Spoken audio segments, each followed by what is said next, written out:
Vou começar falando hoje de Fleury, já que a gente está falando desse setor, né, Alex? Bom, a rede de laboratórios teve um lucro de 65 milhões e meio nesse segundo trimestre de 2021, né, Alex? Aquele ataque hacker chegou a impactar de alguma forma já agora ou não?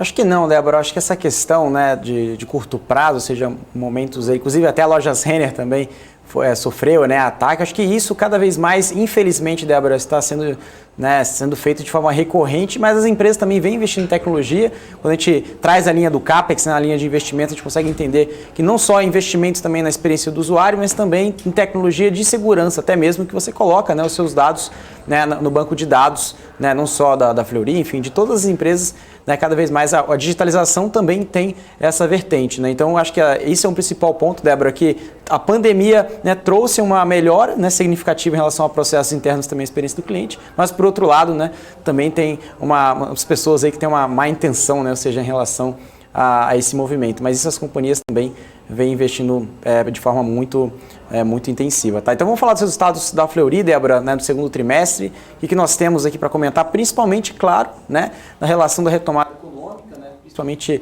pela vacinação, que também é um trigger muito importante, né, da Fleury.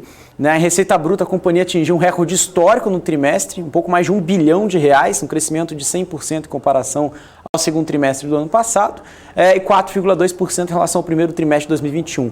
O atendimento móvel, né, registra um forte crescimento pelo quinto trimestre consecutivos, tá? 40% no trimestre, representando 8% da receita bruta. É o maior patamar histórico. Ou seja, né, esse atendimento móvel traz, né, principalmente, como diz a palavra, né, mobilidade, ou seja, traz uma opcionalidade para o cliente em ser atendido, e também a retomada dos exames de imagem, né, ou seja, os exames que também trazem um ticket médio maior, né, para a companhia, registraram um aumento de quase 180%, né, ou seja, ano passado, né, esses tipos de exames tiveram que ser suspensos à medida que a pandemia estava aí em um patamar muito maior quando a gente fala de número de casos e também de mortes, né? Eles realizaram ali em torno de 545 mil pedidos de exames, né, de Covid-19 no trimestre. Foram mais de 306 mil pedidos em relação, né, à PCR e 239 mil sorologias, né? A receita bruta dos exames de Covid-19 representou 8% da receita bruta, né, 8,3% da receita total da companhia no trimestre, menor patamar registrado desde o início da pandemia.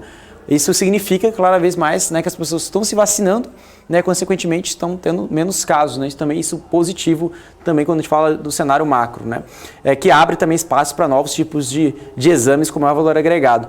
Fortalecimento da estratégia em um ecossistema, né, ou seja, com um crescimento muito pautado ali em receita de serviços, além da medicina diagnóstica, representando 4% da receita bruta. A saúde, né, a ID, é um crescimento contínuo, né, no número de vidas e expansão do serviço de telemedicina. Inclusive, isso também trouxe, né, uma nova visão, né, depois da pandemia, ou seja, as pessoas não necessariamente precisam fazer algum tipo, né, de consulta simples a se deslocar, ou seja, deslocar ao hospital, deslocar no laboratório, né, ou seja, isso trouxe proximidade, né, recorrência do seu cliente, e também com mais 228 mil consultas médicas realizadas no segundo trimestre, totalizando 570 mil consultas desde o início da oferta desse tipo de serviço, tá? Ou seja, o consumidor, né, ou seja, o paciente, né, gostou dessa modalidade, que também, claro, né, não resolve todos os problemas, mas primeiro, né, ou seja, principalmente o primeiro contato, né, ou seja, isso traz ali uma maior agilidade, né, de ambas as partes.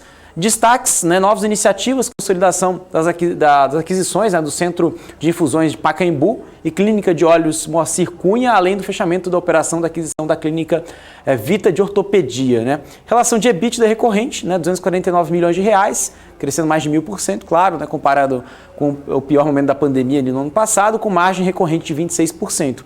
No ano foram mais de 534 milhões de reais, com margem recorrente de 29,3%.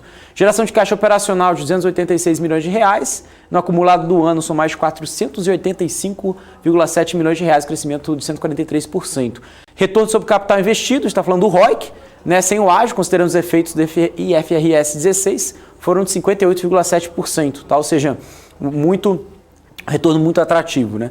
O NPS, né, do grupo, né, que a gente fala aqui de Net Promoter Score, ou seja, basicamente a satisfação do cliente, foi de 76% e 84% no atendimento móvel, resultado dos esforços contínuos na melhoria dos serviços em todas as suas unidades, tá? Ou seja, a companhia também encantando seus clientes, trazendo maior receita agora, tanto em relação a exames de diagnóstico, né, de imagem, né, e também que vem diminuindo também exames de Covid-19, mas, consequentemente, ele implementa um outro tipo de receita que não existia, né, que são esses exames com maior valor agregado, que geram maior margem para a companhia, como a gente observou também, que gera um ROIC também consistente, um ROIC maior do que o trimestre passado, né.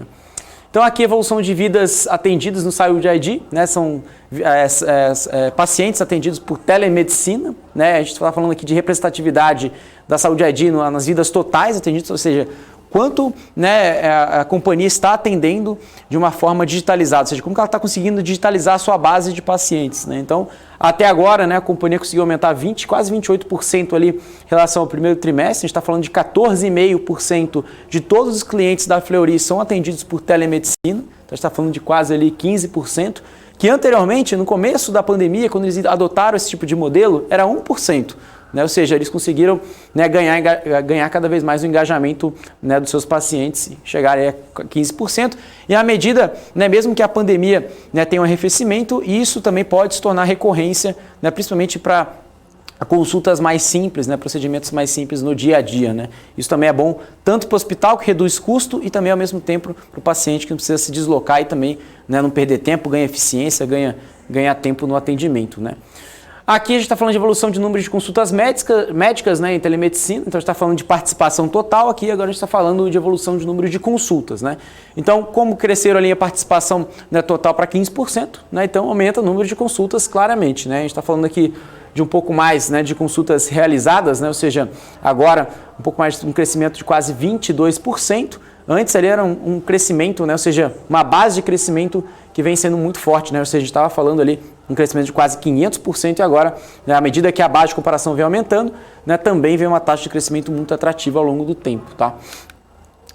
Bom, o que nós temos aqui em relação ao crescimento, né, quando a gente fala de receita, né, o que nós temos aqui para a gente comentar? 54 milhões de reais, né, quando tiver aqui a plataforma de Saúde ID e os novos elos de crescimento, né, nos 6 primeiros meses, um crescimento de quase 300% comparado aos 6 primeiros meses do ano passado, que demonstra claramente esses novos tipos de exames, né, redução de custo pela telemedicina, ou seja, é a combinação de maior receita e menor custo, né, e aumenta a margem da companhia também. Em relação à receita bruta consolidada, também é claro, né, que o ano passado não foi um ano tão bom e esse ano é de recuperação da companhia em todos os números, né, inclusive receita bruta também, né, consolidada tanto trimestral, né, também quanto semestral e anual. Trimestral e semestral.